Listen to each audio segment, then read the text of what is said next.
Okay, so this is part 2 of creating a tile or a tile system.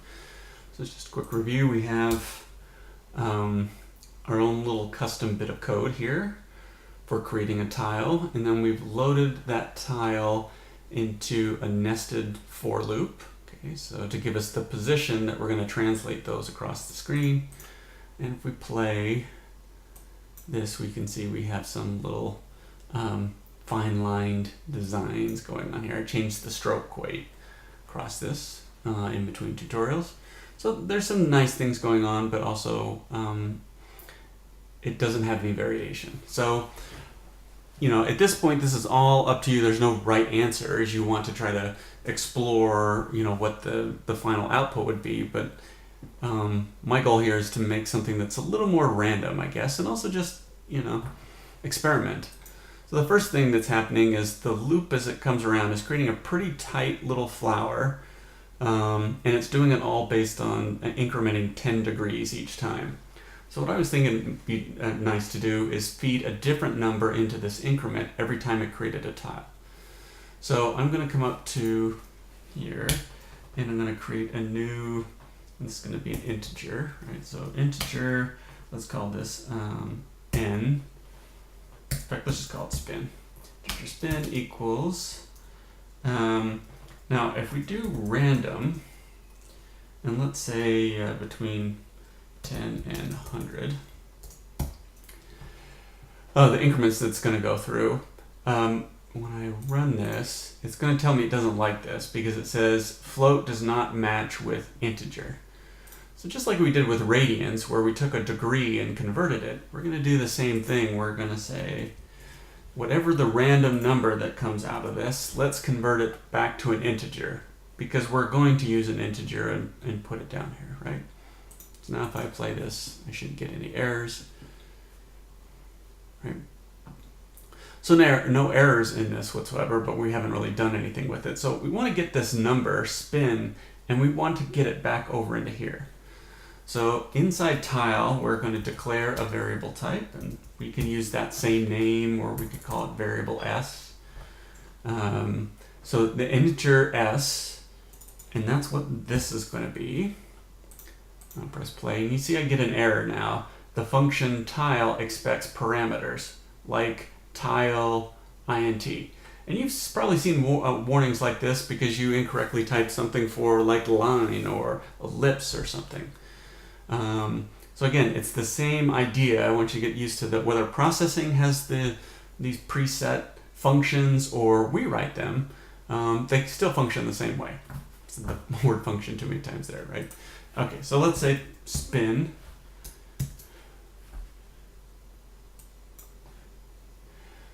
So you can see now we actually have a little bit of an animation going on, because what's happening is processing, every time it goes through, is choosing a different random number. Okay, so it's not always the same sequence. And that's maybe a subject for a different tutorial. But right now, this I'm just going to let the animation itself happen that way. Let's maybe do something like 2 for the stroke weight, so we can see that a little bit better. So again, we could change this so that it would just get a print piece instead of something that's, you know, constantly changing and updating along the fly, on the fly. But we're starting to get somewhere, right? And let's go through and let's actually take the fill and put it down in here. Oops. Space. And maybe for the purpose of some space, I'm going to add a few returns so that you guys can see this a little bit better. All right, so what if we just set up a little randomization into this so that we can get a little more color out of, you know, right now it's just drawing the lines in those petals. So let's change actually the fill to something like, well, let's leave that for now. Let's say float r equals random, let's just say 10. And then what we're going to do is say if that r is less than 2, in fact, let's say 3, so it happens a little more frequently. So it's our own little conditional that when we do random between this and 10, we're kind of saying if this is less than, so if it's 30% of the time, let's have a different fill. Let's say 200 by 10 by 5, and I don't know, 100. And let's change this fill so it's a little more pronounced. Right? You can see we now have a totally different pattern happening, okay, across the screen. And again, because we're using random, this is always changing along the way. We could come up with something different. Hopefully you can see where this is going, right? So let's make sure we've fed all this in. We have S. Let's go up to this random and make it more like 36 to, yeah, 100's fine, I guess. Okay, you can see it's moving a little bit faster as we run through this. Because we're drawing fewer lines. We're not using the P2D. This would run really fast if we use that. So, but it is hard to see, right, what's going on. And whenever you use random, it always wants to generate a new random sequence every frame. But one thing that we can do in the draw here, I'm going to say that random seed equals, let's just call this RS. Or let's just call it seed. I think I could do that. And of course, since that's a variable, I'm going to come up the top and say integer seed equals 10. So what this says is a random seed is the starting number value that goes into the little machine that gives us these random numbers. So by setting the seed, the random number generator is always going to do the same thing every time, right? So we get a little variation, but it always just pauses on that, right? And this is fantastic. You can see these little variations. And again, the whole idea is to start thinking of design in a modular fashion. How could these, as I'm trying to investigate these forms, and these are just two-dimensional forms, but they could be 3D.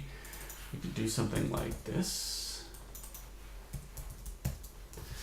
So we get a little more spacing inside of that.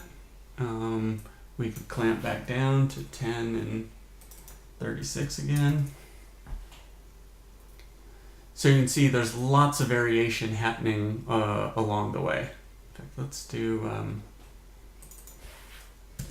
10 plus mouse X and 10 plus mouse Y. Oops, let's get rid of that. Let's see if this works without it trying to blow up. Yeah, that's probably too much. Let's do 100. Actually, I'm not sure if it will let me use mouse X and Y. Yeah, it will, right?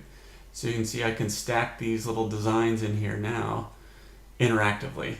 So I'm just spacing them every time I'm getting something different. Do I want to look at multiple designs? Let's do this. We could say 50 and 50. Or maybe let's try 100.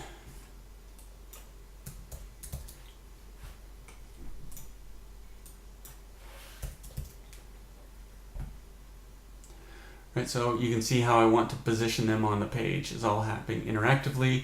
And we can use a for loop. I guess the last thing I want to say about this is in the for loop, we can say x is 0 or I equals 0 and iterate through, but we can put anything there, right? So we can start at 100 and we can count up till we get to the width. We can use increments of 100 plus whatever the mouse position is in these examples here.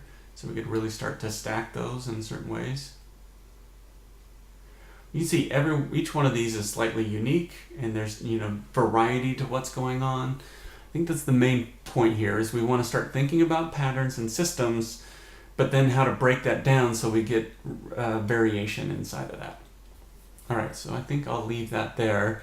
The last thing we could do, if we wanted to, would be save a frame out of this. and I don't think I'll go over that in this case, but certainly you could go back to the documentation and the reference, and let's find save frame.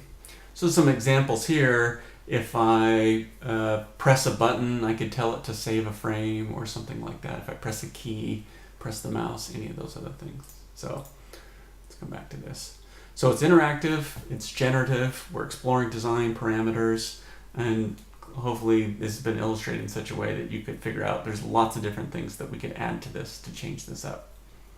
All right.